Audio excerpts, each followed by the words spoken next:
Welcome to A study. അപ്പോൾ ഇന്ന് നമ്മൾ യൂണിറ്റ് 4 ലീവ് ആൻഡ് ലെറ്റ് ലീവിലെ ലാസ്റ്റ് ചാപ്റ്ററാണ് ഡിസ്കസ് ചെയ്യാൻ പോകുന്നത്. ലീവ് ആൻഡ് ലെറ്റ് ലീവ് എന്നുള്ള യൂണിറ്റിലെ 3rd ചാപ്റ്റർ ആയിട്ടുള്ള ഡേഞ്ചേഴ്സ് ഓഫ് ഡ്രഗ് അബ്യൂസ് എന്നുള്ള ചാപ്റ്ററാണ് നമ്മൾ ഡിസ്കസ് ചെയ്യാൻ പോകുന്നത്. ഇതൊരു എസ്സേ ആണ് കേട്ടോ. അപ്പോൾ നമുക്ക് ചാപ്റ്ററിലോട്ട് കിടക്കാം. Dangers of Drug Abuse by Dr. Herdin B. Johns. Herdin B ജോൺസിൻ്റെ ഒരു ആർട്ടിക്കിളാണ് കേട്ടോ ഈ ഡേഞ്ചേഴ്സ് ഓഫ് ഡ്രഗ് അബ്യൂസ് എന്നുള്ളത്. അപ്പോൾ ചാപ്റ്ററിലോട്ട് കിടക്കുന്നതിന് മുമ്പ് നമുക്ക് ഡോക്ടർ ഹെർദിൻ ബി ജോൺസിൻ്റെ പ്രൊഫൈൽ നോക്കാം. Herdin Blair Johns, 1914 to 1978, was born in Los Angeles, California. Los Angeles കാലിഫോർണിയയിൽ 1914 ഹെർഡിൻ ബോൺ ചെയ്തിട്ടുള്ളത്. He was a professor of medical physics and psychology and assistant director of Donner laboratory, university of California, Berkeley. അപ്പോൾ medical ഫിസിക്സിലും അതേപോലെ സൈക്കോളജിയിലും പ്രൊഫസറാണ്. അതുപോലെ തന്നെ donor ലബോറട്ടറിയിലെ assistant ഡയറക്ടറാണ് കേട്ടോ കാലിഫോർണിയ യൂണിവേഴ്സിറ്റിയിലെ. Dangers of drug abuse is a timely warning to the modern society. ഈ ആധുനിക ലോകത്തിന് ഒരു കൃത്യമായ സമയത്ത് തന്നിട്ടുള്ള ഒരു വാർണിംഗ് ആയിരുന്നു ഈ ഡേഞ്ചേഴ്സ് ഓഫ് ഡ്രഗ് അബ്യൂസ് എന്നുള്ള ആർട്ടിക്കിൾ കേട്ടോ. അപ്പോൾ നമുക്ക് ചാപ്റ്ററിലോട്ട് കിടക്കാം. Will this alone suffice? Suffice എന്ന് വെച്ചാൽ മതിയാകുമോ എന്നുള്ള അർത്ഥമാണ് കേട്ടോ. അപ്പോൾ അതുകൊണ്ട് മാത്രം മതിയാകുമോ? അത് നമ്മൾ അറൗണ്ട് നമ്മളുടെ എൻവയൺമെൻറ്റിൻ്റെ അറൗണ്ട് മാത്രം പ്രൊട്ടക്റ്റ് ചെയ്തുകൊണ്ട് എല്ലാതും ഓക്കെ ആകുമോ എന്നാണ് ഇവിടെ ചോദിക്കുന്നത്. Can A society thrive without ensuring that the individual maintain a healthy lifestyle? ഒരു സൊസൈറ്റിക്ക് ത്രൈവ് ചെയ്യാൻ പറ്റുമോ? അതിലുള്ള മനുഷ്യർ, ആ സൊസൈറ്റിയിൽ ജീവിക്കുന്ന ആളുകൾ നല്ലൊരു ഹെൽത്തി ലൈഫ് സ്റ്റൈൽ ഇല്ലാതെ ഇരുന്നാൽ, മെയിൻറ്റെയിൻ ചെയ്യാതെ ഇരുന്നാൽ ആ സൊസൈറ്റിക്ക് ത്രൈവ് ചെയ്യാൻ സാധിക്കുമോ? ത്രൈവിൻ്റെ അർത്ഥം എന്ന് വെച്ചാൽ ഉയരാൻ അല്ലെങ്കിൽ വളരാൻ, അഭിവൃദ്ധിപ്പെടുക എന്നൊക്കെയാണ് മീനിങ് വരുന്നത്. അപ്പോൾ ഇവിടെ ആ സൊസൈറ്റിക്ക് വളരാൻ സാധിക്കുമോ അതിലുള്ള ജനങ്ങൾ നല്ലൊരു ഹെൽത്തി ലൈഫ് സ്റ്റൈൽ മെയിൻറ്റെയിൻ ചെയ്തിട്ടില്ലെങ്കിൽ? അതാണ് next question. Won't life itself be a jeopardy if individuals surrender themselves to different kind of addiction? jeopardy എന്നുള്ള വേർഡിന്റെ അർത്ഥം എന്ന് വെച്ചാൽ അപകടം എന്നൊക്കെയാണ് കേട്ടോ. അപ്പോൾ ലൈഫ് നമ്മളുടെ സൊസൈറ്റിന് അപകടത്തിലാവില്ലേ ഇൻഡിവിജ്വൽസ് സ്വമേധയാ പല ടൈപ്പ് ഓഫ് ഈ അഡിക്ഷൻസിനും കീഴ്പ്പെട്ട് കഴിഞ്ഞാൽ? Now read on. ഇനി വായിക്കാനാ പറയുന്നത്. Dangers of drug abuse, doctor Hardin B Jones. Danger എന്ന് വെച്ചാൽ അപകടം, അബ്യൂസ് എന്ന് വെച്ചാൽ ദുരുപയോഗം. അപ്പോൾ ഡ്രഗിന്റെ ദുരുപയോഗം കൊണ്ടുണ്ടാവുന്ന അപകടം എന്നാണ് ടൈറ്റിലിന്റെ മീനിങ് വരുന്നത്. അപ്പോൾ ഇനി നമുക്ക് ആർട്ടിക്കിളിലോട്ട് കടക്കാം. Drugs have been discovered to prevent and cure physical diseases and reverse the disturbances that occur in some mental illnesses. അപ്പോൾ എന്തിനു വേണ്ടിയിട്ടാണ് ഡ്രഗ്സ് ഡിസ്കവർ ചെയ്തിട്ടുള്ളത്? ഡിസ്കവർ എന്നുള്ള വാക്കിന്റെ അർത്ഥം കണ്ടെത്തിയത്. അപ്പോൾ ഡ്രഗ്സ് എന്തിനു വേണ്ടിയിട്ടാണ് കണ്ടെത്തിയത്? To prevent and cure. Prevent എന്നുള്ള വാക്കിന്റെ അർത്ഥം ഇല്ലായ്മ ചെയ്യാൻ അല്ലെങ്കിൽ തടയാൻ ഒക്കെ വേണ്ടിയിട്ട്. അതേപോലെ ക്യൂർ എന്ന് വെച്ചാൽ ശമനം. ഫിസിക്കൽ ഡിസീസസ്, ചില ആരോഗ്യ പ്രശ്നങ്ങളെ ക്യൂർ ചെയ്യാനോ അതിനൊന്ന് ശമിപ്പിക്കാനോ അല്ലെങ്കിൽ ഇല്ലാതാക്കാനോ വേണ്ടിയിട്ട് കണ്ടെത്തിയതാണ് ഈ drugs. And reverse the disturbances that occur in some mental illnesses. ചില മാനസിക പ്രശ്നങ്ങളിൽ ഉണ്ടാകുന്ന കുറേ ഡിസ്റ്റർബൻസസ്, ബുദ്ധിമുട്ടുകൾ ഇല്ലായ്മ ചെയ്യാൻ വേണ്ടിയിട്ടും കണ്ടെത്തിയതാണ് ഈ drugs. Excitement over what drugs can do has led people to believe that any alignment infective or psychic can be relieved by taking a pill. അപ്പോൾ excitement over what drug can do, ഡ്രഗ്സിന് എന്തൊക്കെ ചെയ്യാൻ പറ്റും എന്നുള്ള ഒരു excitement ഈ ജനങ്ങൾക്കുണ്ടായി. അപ്പോൾ അവർ വിശ്വസിക്കാൻ തുടങ്ങി. എനി അലൈൻമെന്റ്, ഏത് അസുഖവും. അലൈൻമെന്റ് എന്നുള്ള വാക്കിന്റെ അർത്ഥം അസുഖം എന്നാണ് കേട്ടോ. അപ്പോൾ ഏത് അസുഖവും, ഇൻഫെക്റ്റീവ് ആവട്ടെ അല്ലെങ്കിൽ സൈക്കിക് ആവട്ടെ. ഇൻഫെക്റ്റീവ് എന്ന് വെച്ചാൽ പകർച്ചവ്യാധി. അപ്പം അങ്ങനത്തെ അസുഖങ്ങളാവട്ടെ ഓർ സൈക്കിക് മാനസിക പ്രശ്നങ്ങളാവട്ടെ, ഏത് വേണമെങ്കിലും ഒരു പില്ല് കഴിക്കുന്നതിലൂടെ അത് റിലീവ് ആവുന്നു. റിലീവ് എന്നുള്ള വേർഡിന്റെ മീനിങ് ആശ്വാസം എന്നാണ് കേട്ടോ. അപ്പോൾ ഏത് അസുഖമാവട്ടെ, അത് ഇൻഫെക്റ്റീവ് ആവട്ടെ സൈക്കിക് ആവട്ടെ, ഒരു പില്ലെടുക്കുന്നതിലൂടെ നമുക്ക് ആശ്വാസം തരും എന്നുള്ളൊരു ബിലീവ് ആളുകളിൽ ഇതുണ്ടാക്കി. At the first sign of nervousness they try pills. അപ്പോൾ ഒരു ഒരു ഫസ്റ്റ് നെർവസ്നെസ്സിൻ്റെ ഒരു ചെറിയ അടയാളം കാണുമ്പോഴത്തേക്ക്, നെർവസ്നെസ് എന്ന് പറഞ്ഞാൽ ഒരു ടെൻഷനോ അല്ലെങ്കിൽ എന്തെങ്കിലും ഒരു ബുദ്ധിമുട്ടിൻ്റെ ചെറിയൊരു അടയാളം കാണുമ്പോഴത്തേക്ക് ദേ ട്രൈ പെപ്പിൽസ് എടുക്കാൻ തുടങ്ങി.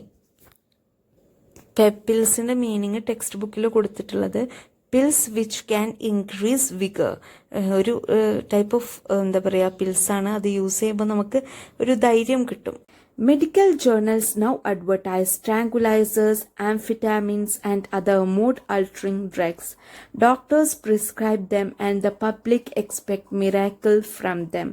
അപ്പോൾ എന്താണ് ഈ മെഡിക്കൽ ജേർണൽസ്, മെഡിക്കൽ പബ്ലിഷ് ചെയ്യുന്ന കുറേ ബുക്കുകളൊക്കെ പുസ്തകങ്ങളൊക്കെ അഡ്വർടൈസ് ചെയ്യാണ്, അവർ പരസ്യം ചെയ്യാണ്. ട്രാങ്കുലൈസേഴ്സ് എന്ന് വെച്ചാൽ tranquilizer is a drug that reduced stress, tension and irritability. It is also known as a sedative. അപ്പോൾ നമ്മളുടെ ടെൻഷനും സ്ട്രെസ് ഇറിറ്റബിലിറ്റി ഒക്കെ കുറക്കാൻ യൂസ് ചെയ്യുന്ന ഒരു ടൈപ്പ് ഓഫ് ഡ്രഗാണ് ഈ ട്രാങ്കുലൈസേഴ്സ് എന്ന് പറയുന്നത്. പിന്നെ ആംഫിറ്റാമിൻസ് എന്ന് പറഞ്ഞാൽ വേറൊരു ടൈപ്പ് ഓഫ് ഡ്രഗാണ് which is used in the treatment of ADHD, narcolepsy and obesity. അതായത് ഈ അറ്റൻഷൻ ഡെഫിഷ്യറ്റ് ഹൈപ്പർ ആക്റ്റീവ് ഡിസോർഡറൊക്കെ അതേപോലെ ഒബിസിറ്റി ഇങ്ങനത്തെ ഡിസോർഡേഴ്സൊക്കെ ട്രീറ്റ് ചെയ്യാൻ വേണ്ടിയിട്ട് യൂസ് ചെയ്യുന്ന ഡ്രഗാണ് ഈ ആംഫിറ്റാമിൻസ് എന്ന് പറയുന്നത്. അപ്പോൾ അതും അവർ പരസ്യം ചെയ്യാണ്. ആൻഡ് അതർ മൂഡ് അൾട്ടറിങ് ഡ്രഗ്സ്, വേറെ പലതരം മൂഡ് അൾട്ടറിങ് ഡ്രഗ്സും ഇവർ അഡ്വർടൈസ് ചെയ്യുന്നുണ്ട്. Doctors prescribe them and the public expect miracle from them. Doctors ഇതൊക്കെ പ്രിസ്ക്രൈബ് ചെയ്ത് കൊടുക്കുകയാണ് ജനങ്ങൾ. പ്രിസ്ക്രൈബ് എന്ന് വെച്ചാൽ നിർദ്ദേശിച്ചു കൊടുക്കുകയാണ്. And public expect miracles from them. Public ആ മരുന്നുകളിൽ നിന്ന് എന്താണ് പ്രതീക്ഷിക്കുന്നത്? എക്സ്പെക്ട് എന്ന് പറഞ്ഞാൽ പ്രതീക്ഷിക്കുക. മിറാക്കിൾസ് എന്ന് വെച്ചാൽ അത്ഭുതങ്ങൾ പ്രതീക്ഷിക്കുന്നു. ഈ മരുന്നുകൾ എന്തൊക്കെ അത്ഭുതങ്ങൾ ചെയ്യുമെന്ന് പബ്ലിക്കും എക്സ്പെക്ട് ചെയ്യുന്നു. In such an atmosphere it is not surprising that drug abuse has spread. ഇങ്ങനത്തെ ഒരു അറ്റ്മോസ്ഫിയറിൽ, ഇങ്ങനത്തെ ഒരു പരിസ്ഥിതിയിൽ നമ്മൾ ഡ്രഗ്സ് അബ്യൂസ് ആവുന്നത് കൂടുക തന്നെ ചെയ്യുള്ളൂ, സ്പ്രെഡ് ആവുക തന്നെ ചെയ്യുള്ളൂ. കാരണം മെഡിക്കൽ ജേർണൽസ് ഇതിൻ്റെ അഡ്വർടൈസ്മെൻറ്റ് കൊടുക്കുന്നു, ഡോക്ടേഴ്സ് അതിന് പ്രിസ്ക്രിപ്ഷൻസ് കൊടുക്കുന്നു. ഇങ്ങനെയൊക്കെ ആകുമ്പോൾ നമ്മളുടെ ഈ ഡ്രഗ് അബ്യൂസ് എന്ന് പറയുന്നത് കൂടാനുള്ള ചാൻസ് മാത്രമേ കാണുന്നുള്ളൂ. When people become dependent on drug to solve their problems, they lose the capacity to deal with life's situation through perseverance, self-discipline and mental effort.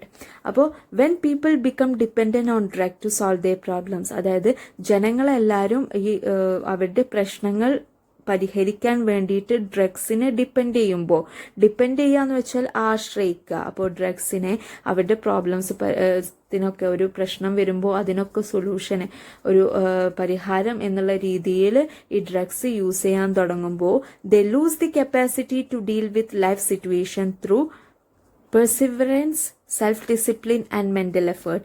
Perseverance എന്ന് വെച്ചാൽ നമ്മളുടെ പരിശ്രമം എന്നാണ് കേട്ടോ അർത്ഥം വരുന്നത്. പരിശ്രമം. സെൽഫ് ഡിസിപ്ലിൻ എന്ന് പറഞ്ഞാൽ സ്വയം അച്ചടക്കം. മെന്റൽ എഫേർട്ട് എന്ന് വെച്ചാൽ ബുദ്ധിപരമായ മാനസികമായ ശ്രമം. ഓക്കെ, അതാണ് ഉദ്ദേശിക്കുന്നത്. അപ്പോൾ ഇതിലൂടെയൊക്കെ നമ്മൾ പ്രോബ്ലംസ് സോൾവ് ചെയ്യാനുള്ള നമ്മളുടെ കപ്പാസിറ്റി ഇല്ലാതാവും. നമ്മൾ ഈ ഡ്രഗ്സിനോട് കൂടുതൽ ആശ്രയിക്കുമ്പോൾ നമുക്ക് സ്വയം നമ്മളുടെ ലൈഫിന്റെ സിറ്റുവേഷൻ എന്ന് വെച്ചാൽ സാഹചര്യങ്ങളോട്, ഈ ജീവിത സാഹചര്യങ്ങളോട് ഡീൽ എന്ന് വെച്ചാൽ ഇടപെടാനുള്ള പല കഴിവുകളും ഇല്ലാതാവുകയാണ്. നമ്മൾക്ക് സ്വയമായിട്ട് അത് ഡീൽ ചെയ്യാനുള്ള കഴിവുകൾ ഇല്ലാതാവുകയാണ് ഈ ഡ്രഗ്സിലൂടെ.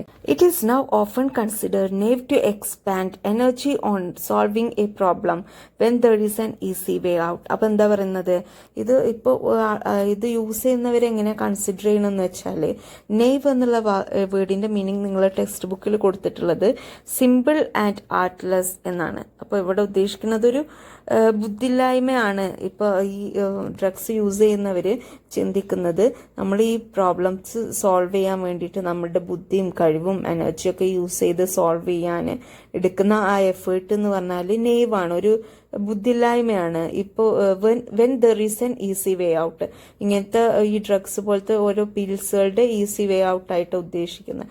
അപ്പം അങ്ങനത്തെ പെട്ടെന്ന് അങ്ങനെ ഒരു മാർഗം ഉണ്ടെങ്കിൽ മറ്റേതൊക്കെ അതായത് നമ്മളുടെ ബുദ്ധിയും എഫേർട്ടും കഴിവൊക്കെ യൂസ് ചെയ്ത് ഈ പ്രോബ്ലംസ് ഒക്കെ പയ്യെ പയ്യെ സോൾവ് ചെയ്യുക എന്നുള്ളത് ഒരു ബുദ്ധിയില്ലായ്മ ആയിട്ടാണ് അവർ കൺസിഡർ ചെയ്യുന്നത് കേട്ടോ.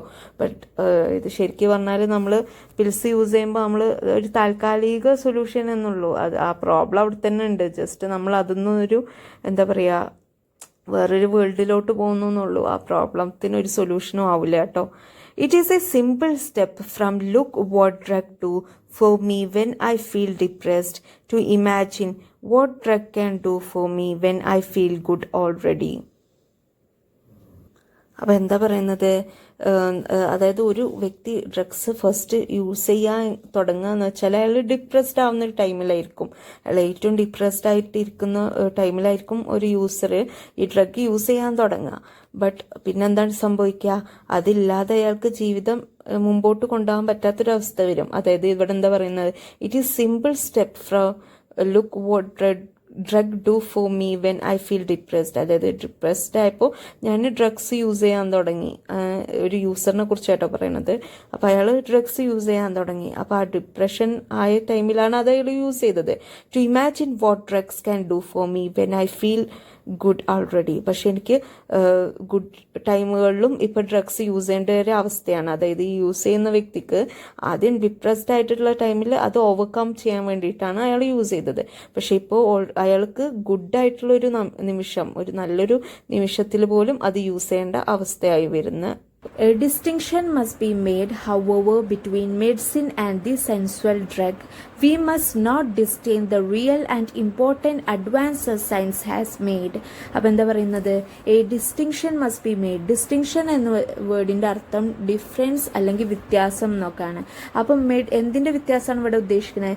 മെഡിസിനും അതേപോലെ സെൻസുവൽ ഡ്രഗ്സും തമ്മിലുള്ള വ്യത്യാസം നമ്മൾ ശരിക്കും മനസ്സിലാക്കണം. അപ്പോൾ എന്താണ് medicine? Medicine is something that is taken to cure or prevent disease. നമ്മളുടെ രോഗത്തിനെ ഇല്ലായ്മ ചെയ്യാനോ അല്ലെങ്കിൽ അതിന് ശമിപ്പിക്കാനോ വേണ്ടിയിട്ട് നമ്മൾ യൂസ് ചെയ്യുന്ന ഡ്രഗാണ് മെഡിസിൻ എന്ന് പറയുന്നത്. സെൻസുവൽ ഡ്രഗ് എന്ന് വെച്ചാൽ sensual drugs are those that the body does not need but they give the user a strong sense of pleasure. A sensual drug activate the brain's pleasure centre. അപ്പോൾ ഒരു sensual drug എന്ന് വെച്ചാൽ നമ്മുടെ ബോഡിക്ക് ഒരു ആവശ്യവുമില്ലാത്ത ഡ്രഗാണ്. അത് ആ യൂസർ യൂസ് ചെയ്യുമ്പോൾ അയാൾക്കൊരു സ്ട്രോങ് സെൻസ് ഓഫ് പ്ലഷർ ഉണ്ടാക്കുന്നുണ്ട്. ഓക്കെ, അതാണ് സെൻസുവൽ ഡ്രഗ്സ് എന്ന് പറയുന്നത്. അപ്പോൾ സെൻസുവൽ ഡ്രഗ്സ് എന്ന് വെച്ചാൽ നമ്മുടെ ബോഡിക്ക് ഒരു ആവശ്യമില്ലാത്ത സംഭവമാണ്. We must not disdain the real and important advances science has made. Disdain എന്നുള്ള വാക്കിൻ്റെ അർത്ഥം പുച്ഛിക്കുക അല്ലെങ്കിൽ നിന്ദിക്കുക എന്നൊക്കെയാണ്. അപ്പോൾ നമ്മൾ പുച്ഛിച്ച് കളയാൻ പാടില്ല. നമ്മളുടെ സയൻസിൽ ഉണ്ടായിട്ടുള്ള കുറേ പുരോഗമനങ്ങളെ നമ്മൾ വെറുതെ ഇതിൻ്റെ പേരിൽ പുച്ഛിച്ച് കളയാൻ പാടില്ല. The history of the medical use of drugs goes back 23 centuries to Hippocrates, the Greek physician who is regarded as the father of medicine. അപ്പോൾ ഈ മെഡിക്കൽ യൂസിൽ ഡ്രഗിൻ്റെ ചരിത്രം എന്ന് പറയുന്നത് 23 പതിറ്റാണ്ടുകൾക്ക് മുമ്പുണ്ടായതാണ്. ഹിപ്പോക്രൈറ്റ്സ് ആണ് നമ്മളുടെ ഫാദർ ഓഫ് മെഡിസിൻ എന്നറിയപ്പെടുന്നത് ആളാണ് ഹിപ്പോക്രൈറ്റ്സ്. ഓക്കെ, നോട്ട് ചെയ്ത് വെക്കുക. He is a Greek physician ആണ്. He is regarded as the father of medicine. Regarded എന്നുള്ള വാക്കിൻ്റെ അർത്ഥം പരിഗണിക്കുക എന്നാണ്. അപ്പോൾ നമ്മളുടെ ഫാദർ ഓഫ് മെഡിസിൻ ആയിട്ട് പരിഗണിക്കപ്പെട്ടിട്ടുള്ള ആളാണ് ഹിപ്പോക്രൈറ്റ്സ് എന്നറിയപ്പെടുന്ന വ്യക്തി. Then next, he was the first to recognize that a remedy must take into account not only the symptoms of the disease but also the constitution and habit of the patients. അപ്പോൾ അയാളായിരുന്നു first recognise ചെയ്തത്. Recognise എന്നുള്ള വാക്കിൻ്റെ അർത്ഥം തിരിച്ചറിഞ്ഞത്. That A remedy എന്ന് വെച്ചാൽ ഒരു പരിഹാരം അല്ലെങ്കിൽ ഒരു പ്രതിവിധി എന്നാണ് അർത്ഥം വരുന്നത്. അപ്പോൾ ഈ ഒരു പ്രതിവിധി വേണമെന്ന് ഫസ്റ്റ് തിരിച്ചറിവ് ഉണ്ടായത് ഈ Greek ഫിസീഷ്യനാണ്. not only the symptoms of the disease but also the constitution and habit of the patient. സിംറ്റംസിനെ മാത്രം നമ്മൾ പരിഗണിച്ചാൽ പോരാ. സിംറ്റംസ് എന്ന് വെച്ചാൽ ലക്ഷണങ്ങൾ, ലക്ഷണങ്ങളെ മാത്രം പരിഗണിച്ചാൽ പോരാ. വി മസ്റ്റ് ആൾസോ കൺസിഡർ, എന്ത് കൺസിഡർ ചെയ്യണം? Constitution and habit of the patient. Constitution എന്ന് ഇവിടെ ഉദ്ദേശിക്കുന്നത് ശരീരപ്രകൃതിയാണ്. അപ്പോൾ പേഷ്യൻറ്റിൻ്റെ ശരീരപ്രകൃതിയും കൺസിഡർ ചെയ്യണം. അതേപോലെ ഹാബിറ്റ്സ് എന്ന് വെച്ചാൽ ശീലങ്ങളും. അപ്പോൾ പേഷ്യൻറ്റിൻ്റെ ശീലങ്ങളും പരിഗണിക്കണം, അതേപോലെ ശരീരപ്രകൃതിയും പരിഗണിക്കണം. His principles has come down to us as the dictum that the medicine must specifically suit the disease and the patient. ഇപ്പം എന്താ പറയുന്നത്? His principle has came down to us as the dictum. Dictum എന്ന വാക്കിൻ്റെ അർത്ഥം നിർദ്ദേശം. അപ്പോൾ അദ്ദേഹത്തിൻ്റെ principles ആണ് നമ്മൾക്കൊരു നിർദ്ദേശം തന്നത്. എന്തിനെക്കുറിച്ച്? Medicine must specifically suit the disease and the patient. ഒരു മെഡിസിന് പ്രിസ്ക്രൈബ് ചെയ്ത് കൊടുക്കുമ്പോൾ അത് പ്രത്യേകമായും, സ്പെസിഫിക്കലി എന്ന് വെച്ചാൽ പ്രത്യേകമായും സ്യൂട്ട് ചെയ്യണം. എന്തിനൊക്കെ സ്യൂട്ട് ചെയ്യണം? ആ ഡിസീസസിനെ, ആ പേഷ്യൻറ്റിനുള്ള ആ ഡിസീസിനെയും സ്യൂട്ട് ചെയ്യണം, അതുപോലെ തന്നെ പേഷ്യൻറ്റിനും സ്യൂട്ട് ചെയ്യണം. പേഷ്യൻറ്റിൻ്റെ ശരീരഘടനയൊക്കെ പറഞ്ഞില്ല, അതിനെയും സ്യൂട്ട് ചെയ്യണം ഒരു മെഡിസിൻ പ്രിസ്ക്രൈബ് ചെയ്യുമ്പോൾ. That is when there is A disorder only A drug that specifically mitigate that disorder should be used. അപ്പോൾ എന്താ പറയുന്നത്?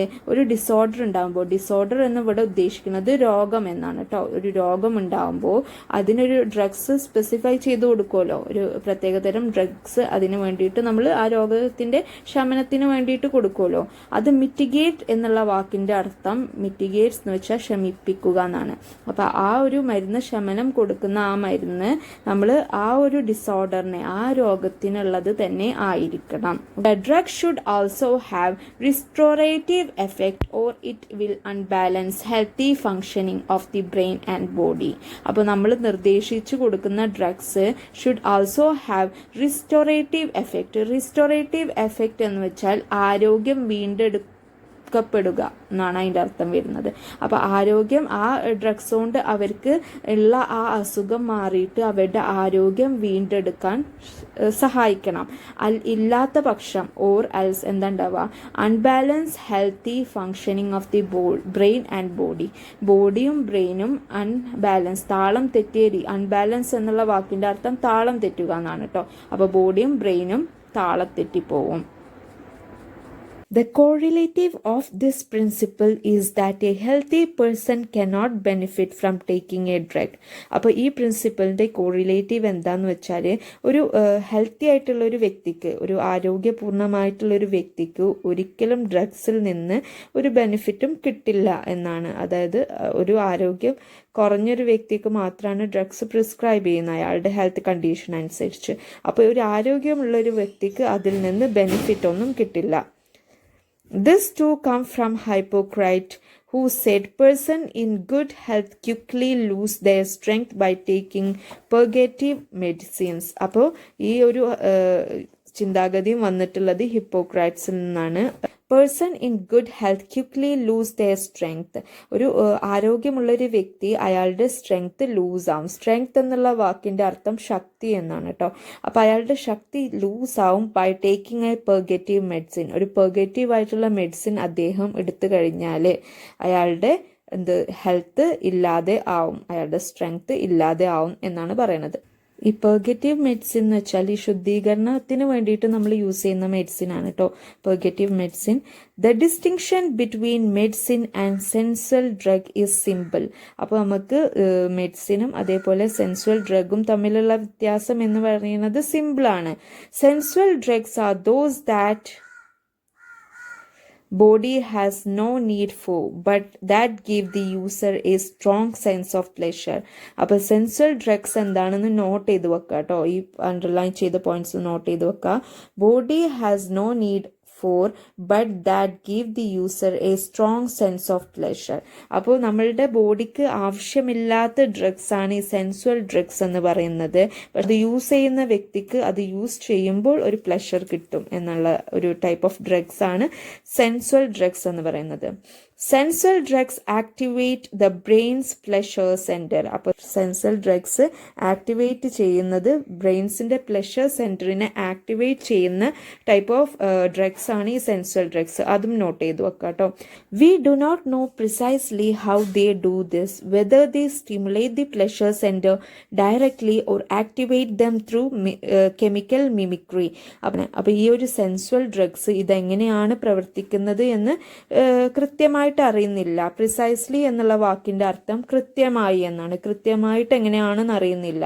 Whether they stimulate the pleasure centre directly, ശരിക്കും അവർ സ്റ്റിമുലേറ്റ് എന്നുള്ള വാക്കിൻ്റെ അർത്ഥം ഉത്തേജിപ്പിക്കുക അല്ലെങ്കിൽ ബലപ്പെടുത്തുക എന്നൊക്കെയാണ്. അപ്പോൾ അവർ ഡയറക്റ്റായിട്ട് ഈ ഡ്രഗ്സ് ഡയറക്റ്റായിട്ട് ഈ പ്ലഷർ സെൻറ്ററിനെ സ്റ്റിമുലേറ്റ് ചെയ്യാനോ ഉത്തേജിപ്പിക്കുകയാണോ ഡയറക്റ്റായിട്ട് ചെയ്യാനോ or activate them through chemical mimicry, അല്ലെങ്കിൽ അവർ കെമിക്കൽ മിമിക്രി മുഖേന ഇതിനെ ആക്ടിവേറ്റ് ചെയ്യാനോ ഈ ബ്രെയിനിൻ്റെ പ്ലഷർ സെൻറ്ററിനെ ആക്ടിവേറ്റ് ചെയ്യാനോ. കെമിക്കൽ മിമിക്രി എന്ന് വെച്ചാൽ chemical reaction produced by drugs similar to those produced by the pleasure centre of the brain. ഇതാണ് നിങ്ങളുടെ ടെക്സ്റ്റ് ബുക്കിൽ തന്നിട്ടില്ല. അപ്പോൾ എന്താണ് ഇവിടെ ഉദ്ദേശിക്കുന്നത് വെച്ചാൽ നമ്മൾ ഈ ഡയറക്റ്റായിട്ടുള്ള പ്ലഷർ ആണോ അതോ കൃത്രിമമായിട്ട് ഉണ്ടാക്കുന്ന ഒരു ടൈപ്പ് ഓഫ് പ്ലഷർ ആണോ എന്നാണ് ഉദ്ദേശിക്കുന്നത്. ഫോർ എക്സാമ്പിൾ പറയുകയാണെങ്കിൽ നമ്മളിപ്പോൾ ഒരു പാട്ട് കേൾക്കുകയാണെന്ന് വിചാരിച്ചാൽ നമ്മൾ നോർമൽ സിറ്റുവേഷനിൽ ഇരുന്നിട്ട് ഒരു പാട്ട് കേൾക്കുകയാണ്. അപ്പോൾ നമുക്ക് ആ പാട്ടിൽ നിന്ന് കിട്ടുന്നൊരു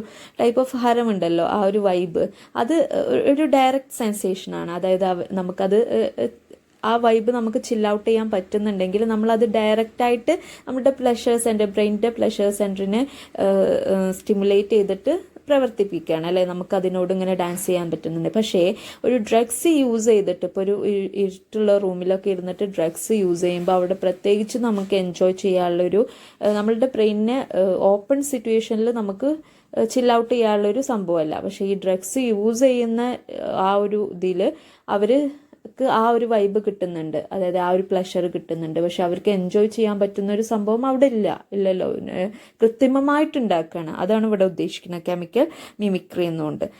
in this text I will refer to both possibilities as stimulation. ഈ ഒരു ആർട്ടിക്കിൾ അല്ലെങ്കിൽ ഈ ഒരു ടെക്സ്റ്റിൽ ഞാൻ ഈ രണ്ട് സിറ്റുവേഷനെയും ഈ രണ്ട് അവസ്ഥകളുടെ പോസിബിലിറ്റീസിനെയും ഞാൻ എക്സ്പ്ലെയിൻ ചെയ്യാൻ ഉദ്ദേശിക്കുന്നു. അതായത് ഡയറക്റ്റായിട്ട് പ്ലഷർ സെൻറ്ററിനെ ഓപ്പൺ ആക്കുന്നതും അതേപോലെ കെമിക്കൽ മിമിക്രിയിലൂടെ കൃത്രിമമായിട്ട് ചെയ്യുന്നതിൻ്റെ ആ ഒരു പോസിബിലിറ്റി ഞാൻ എക്സ്പ്ലെയിൻ ചെയ്യാൻ ഉദ്ദേശിക്കുന്നു എന്നാണ് പറയുന്നത്.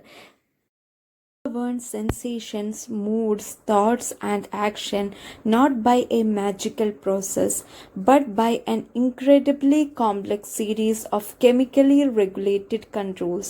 അപ്പോൾ എന്താ പറയുന്നത്, നമ്മളുടെ ബ്രെയിൻ ഉണ്ടല്ലോ, ഈ സെൻസേഷൻസ്, അതായത് നമ്മളുടെ കുറേ വികാരങ്ങൾ, അതേപോലെ മൂഡ് എന്ന് വെച്ചാൽ നമ്മളുടെ മാനസികാവസ്ഥ, അതേപോലെ തോട്ട്സ് എന്ന് വെച്ചാൽ നമ്മളെ ചിന്തകൾ, അതേപോലെ ആക്ഷൻസ് നമ്മളുടെ പ്രവൃത്തികൾ, ഇതൊക്കെ ബ്രെയിന് കൺട്രോൾ ചെയ്യുന്നത് ഒരു മാജിക്കൽ പ്രോസസ്സിലൂടെ അല്ല, പെട്ടെന്ന് ഒരു മാജിക്കിലൂടെ എന്നല്ല ബ്രെയിന് നമ്മളുടെ ഓരോ കാര്യങ്ങളും കൺട്രോൾ ചെയ്യുന്നത്. Okay, but by an incredibly complex series of chemically regulated controls. പക്ഷേ എങ്ങനെയാണ് പറയുന്നത്, ബൈ ആൻ ഇൻക്രെഡിബ്ലി എന്നുള്ള വാക്കിൻ്റെ അർത്ഥം അവിശ്വസനീയമായ, പിന്നെ കോംപ്ലക്സ് എന്നുള്ള വാക്കിൻ്റെ അർത്ഥം സങ്കീർണമായ. ഓക്കെ, കോംപ്ലക്സ് സീരീസ് എന്ന് വെച്ചാൽ സങ്കീർണമായ കുറേ സീരീസിലൂടെയൊക്കെയാണ് ഈ ബ്രെയിന് നമ്മളുടെ ഓരോ തോട്ട്സിനെയും നമ്മളുടെ ആക്ഷൻസിനെയും ഓരോ കാര്യങ്ങളെയും കൺട്രോൾ ചെയ്യുന്നത് കേട്ടോ. അപ്പോൾ ഒരു മാജിക്കിലൂടെ പെട്ടെന്ന് ബ്രെയിന് കൺട്രോൾ ചെയ്യുന്നതല്ല, കുറേ കോംപ്ലക്സ് പ്രോസസ്സിലൂടെ, കെമിക്കൽ പ്രോസസ്സിലൂടെയാണ് ഇതുകളൊക്കെ കൺട്രോൾ ചെയ്യപ്പെടുന്നത്. These are easily upset by sensual drugs. അപ്പോൾ നമ്മൾ ഈ സെൻസ്വൽ ഡ്രഗ്സ് ഒക്കെ യൂസ് ചെയ്ത് കഴിഞ്ഞാൽ നമ്മളുടെ ബ്രെയിനിന് ഈ കൺട്രോളിങ്, ഈ കോംപ്ലക്സ് കെമിക്കൽ ആക്ടിവിറ്റീസിലൂടെ ഒക്കെ കൺട്രോൾ ചെയ്യാനുള്ള കപ്പാസിറ്റി, നമ്മളെ തോട്ട്സിനെയും നമ്മളെ ഫീലിങ്സിനെയും ഇതിനൊക്കെ കൺട്രോൾ ചെയ്യാനുള്ള കപ്പാസിറ്റിനെ അപ്സെറ്റ് ചെയ്യാം. അപ്സെറ്റ് എന്നുള്ള വാക്കിൻ്റെ അർത്ഥം താളം തെറ്റിക്കും എന്നാണ് കേട്ടോ. This disturbance is apparent in the effect of sensual drugs on the mechanism that controls pleasure and satisfaction. ഈ നാച്ചുറൽ പ്രോസസ്സിലൂടെ ബ്രെയിൻ ചെയ്യുന്ന ഓരോ കാര്യങ്ങളെ നമ്മൾ ഈ സെൻസ്വൽ ഡ്രഗ്സ് ഒക്കെ യൂസ് ചെയ്ത് കഴിഞ്ഞാൽ അതിൻ്റെ ഡിസ്റ്റർബൻസ് ഈസ് അപ്പറൻറ്റ് എന്നാണ് പറയുന്നത്. അപ്പറൻറ്റ് എന്ന് വെച്ചാൽ പ്രകടമാണ്. ഓക്കെ, അതിൻ്റെ ഡിസ്റ്റർബൻസ്, അതിൻ്റെ പ്രത്യാഘാതം നമുക്ക് പ്രകടമായിരിക്കും. Okay, on the mechanism that controls pleasure and satisfaction. ഈ സാറ്റിസ്ഫിക്കേഷനും പ്ലഷറൊക്കെ കൺട്രോൾ ചെയ്യുന്ന മെക്കാനിസത്തിനൊക്കെ ഇത് എഫക്റ്റ് ചെയ്യുന്നുണ്ട്. A drug user's craving for the drugs continue but he feels less and less satisfied. അപ്പോൾ ഇത് ഞാൻ പറഞ്ഞില്ല, ഈ പറഞ്ഞ പോലെ തന്നെ നമ്മൾ ഈ നാച്ചുറൽ പ്രോസസ്സിനെ ഇല്ലാതെ ആക്കുകയാണല്ലോ. അപ്പോൾ നമ്മൾക്ക് ഈ ഡ്രഗ് യൂസേഴ്സിന് അവരുടെ ക്രേവിങ്സ് കൂടും, അതായത് ഡ്രഗ് വേണം എന്നുള്ള ആ ക്രേവിങ്സ് കൂടും. ക്രേവിങ്സ് എന്നുള്ള വാക്കിൻ്റെ അർത്ഥം നമ്മളുടെ എന്താ പറയുക, കൊതി എന്നൊക്കെയാണ്. അപ്പോൾ അതിനോടുള്ളൊരു ആഗ്രഹം കൂടും. But he feels less and less satisfaction. പക്ഷെ അതുകൊണ്ട് ഒന്ന് കിട്ടിക്കഴിഞ്ഞാലൊന്നും സാറ്റിസ്ഫിക്കേഷൻ വരാത്ത അവസ്ഥയാവും. പിന്നെയും അതിനോട് കിട്ടിയാൽ, കാരണം ഓൾറെഡി അവിടെ ആ നാച്ചുറൽ പ്രോസസ്സ് ഇല്ലാതായിട്ടുണ്ട്. നമ്മൾ എല്ലാ ഇമോഷൻസിനെയും കൺട്രോൾ ചെയ്യാനുള്ള ആ നാച്ചുറൽ കപ്പാസിറ്റി ബ്രെയിനിന് ഇല്ലാതായിട്ടുണ്ട്. ബ്രെയിന് കൺഫ്യൂസ്ഡ് ആണ് ഇവരുടെ ഈ സെൻട്രൽ ഡ്രഗ്സ് യൂസ് ചെയ്യുമ്പോൾ. അപ്പോൾ ഓവർ പ്ലഷേർഡ് ആണ് അവർ. അപ്പോൾ അതുകൊണ്ട് ബ്രെയിന് കൺഫ്യൂസ്ഡ് ആണ്. അതുകൊണ്ട് തന്നെ ബ്രെയിന് പിന്നെയും നമ്മൾ ഈ ക്രേവിങ്സ് കൂടും തോറും നമ്മളുടെ സാറ്റിസ്ഫിക്കേഷൻ ലെവൽ കുറഞ്ഞുകൊണ്ടിരിക്കും. His brain's pleasure reflexes seems to be weakened by artificial stimulus. ഈ ഡ്രഗ്സിൻ്റെ ആ ഒരു എഫക്റ്റ് കൊണ്ട് തന്നെ അവരുടെ ബ്രെയിനിൻ്റെ പ്ലഷർ റിഫ്ലെക്സ് വീക്കെൻഡായി. വീക്കെൻഡ് എന്നുള്ള വാക്കിൻ്റെ വീക്കെൻഡ് മീൻസ് ദുർബലപ്പെടുക എന്നാണ് വീക്കെൻഡ് എന്നുള്ള വാക്കിനർത്ഥം. അപ്പോൾ അവരുടെ നാച്ചുറൽ പ്രോസസ്സൊക്കെ ഇല്ലാതെ ആവുകയാണ്. In several addictions the pleasure mechanism fail to respond to drug stimulation. അങ്ങനെ ഈ സിവിയറായിട്ട്, കഠിനമായിട്ട്, സിവിയർ എന്നുള്ള വാക്കിൻ്റെ അർത്ഥം കഠിനമായിട്ട് ഈ ഡ്രഗ്സിനോട് അഡിക്ഷൻ കാണിച്ച്, കാരണം അവർക്ക് ഒന്ന് കിട്ടിയാൽ തികയുന്നില്ല, പിന്നെയും അങ്ങനെ കഠിനമായ യൂസ് കാരണം അവരുടെ ആ പ്ലഷർ സിസ്റ്റത്തിന് ഈ സ്റ്റിമുലേഷൻ ഫെയിൽ ആവുകയാണ്. അതായത് അതിൻ്റെ ഒരു എഫക്റ്റ് ഫെയിൽ ആയിക്കൊണ്ടിരിക്കുകയാണ്. The drug then imparts only relative relief from misery and to suspend the illness of withdrawal. പിന്നീടുള്ള ആ യൂസുകളിലൊക്കെ, മോറായിട്ട് ഡ്രഗ് യൂസ് ചെയ്ത് കഴിഞ്ഞ് പിന്നീടുള്ള ആ യൂസുകളിലൊക്കെ അയാൾക്ക് ഒരു ചെറിയ റിലേറ്റീവ് റിലീഫ് എന്നാൽ ചെറിയ രീതിയിലുള്ള റിലീഫേ കിട്ടുള്ളൂ. കാരണം അയാൾക്ക് അതിനോട് അയാളുടെ ബ്രെയിന് എഫക്റ്റ് ചെയ്യാണ്ടായി. അപ്പോൾ ചെറിയ രീതിയിലുള്ളൊരു റിലീഫേ കിട്ടുള്ളൂ. മിസറി എന്ന് വെച്ചാൽ ദുരിതം എന്നുള്ള ആണ് കേട്ടോ അർത്ഥം, ദുരിതം. And suspense the illness of withdrawal. Illness of withdrawal എന്ന് വെച്ചാൽ ഒരു ഡ്രഗ് ഒരു വ്യക്തി യൂസ് ചെയ്യുമ്പോൾ അയാൾ അത് സ്റ്റോപ്പ് ചെയ്യാൻ ഉദ്ദേശിക്കുമ്പോൾ, ഇപ്പോൾ കുറച്ച് അയാൾ സ്റ്റോപ്പ് ചെയ്ത് വരുമ്പോൾ അയാളിൽ ഒരു ടൈപ്പ് ഓഫ് ഇൽനെസ് കാണും. അതായത് അയാൾ അതിനോടുള്ളൊരു എഫക്റ്റാണത്. ഇപ്പം നല്ലോണം സ്മോക്ക് ചെയ്യുന്ന ഒരു വ്യക്തി ആ സ്മോക്കിക്ക് നിർത്താൻ വേണ്ടിയിട്ട് ചെയ്യുമ്പോൾ ഓരോന്ന് കുറക്കാൻ വേണ്ടി ചെയ്യുമ്പോൾ അയാൾക്ക് ഒരു ടൈപ്പ് ഓഫ് ഇൽനെസ് കാണും. അതിനെയാണ് ഇൽനെസ് ഓഫ് വിഡ്രോവൽ എന്ന് പറയുന്നത്. Information from the sense still reaches the brain, but the brain is unable to evaluate the information and interpret it as pleasurable. ഈ ഇൻഫോർമേഷൻസ് ബ്രെയിനിന് പാസ് ചെയ്യുന്നുണ്ട്, പക്ഷെ ബ്രെയിന് ഇങ്ങനത്തെ ഒരു അവസ്ഥയിൽ നിൽക്കുന്നതുകൊണ്ട് തന്നെ ഇത് പ്ലഷറബിൾ ആണോ, ഇത് സന്തോഷം തരുന്നതാണോ എന്ന് പോലും ബ്രെയിനിന് ഇവാലുവേറ്റ് ചെയ്യാൻ കഴിയാത്തൊരവസ്ഥയാവും. ഡേഞ്ചേഴ്സ് ഓഫ് ഡ്രഗ് അബ്യൂസിൻ്റെ പാർട്ട് 1 ഇവിടെ നമുക്ക് എൻഡ് ചെയ്യാം. പാർട്ട് 2 നെക്സ്റ്റ് വീഡിയോ ആയിട്ട് അപ്ലോഡ് ചെയ്യും. കാര്യങ്ങളുണ്ടെങ്കിൽ കമൻറ്റ് ചെയ്യുക. അതുപോലെ തന്നെ വീഡിയോ ഇഷ്ടപ്പെട്ടാൽ ലൈക്ക് ചെയ്യുക, സബ്സ്ക്രൈബ് ചെയ്യുക, ഫ്രണ്ട്സിന് ഷെയർ ചെയ്യുക. And thank you all for watching.